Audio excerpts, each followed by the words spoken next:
Understanding బాగా పెరిగింది. Good. Understanding చాలా బాగా ఆల్మోస్ట్ 90% వరకు అర్థం చేసుకోవాలి.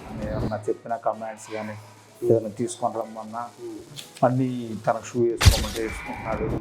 స్కూల్కి అన్నీ చాలా మనం బయటకు వెళ్తున్నామంటే ఎమ్మటే డోర్ ఓపెన్ చేయడం, బయటకు వెళ్ళటం, అవన్నీ అండర్స్టాండింగ్ బాగా పెరిగింది. ఒకటి డబ్ల్యూ సిట్టింగ్ కొంత తగ్గలేదు కానీ బట్ లెగ్స్ ఫోల్డ్ చేసి కూర్చోగలుగుతున్నాడు. అది ముందు అసలు లేదు. అసలు ఇప్పుడు 40 minutes దాకా లెగ్స్ ఫోల్డ్ చేసి వేసి కూర్చుంటున్నాడు. సూపర్. అంతకుముందు ఎలా కూర్చొని రావడం? మా బాబు కొంచెం వెయిట్ ఎక్కువ ఉన్నాడు ఇప్పుడు ఆల్మోస్ట్ 3 kgs దాకా తగ్గాడు.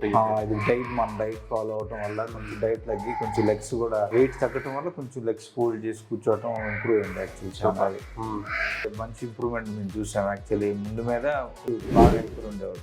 ఇప్పుడు ఒక దగ్గర ఒక 30 to 40 minutes క్లాస్లో కూర్చోగలుగుతున్నాడు బయట టెస్ట్ అది మంచి ఇంప్రూవ్మెంట్ మేము చూసాం. అది బాగా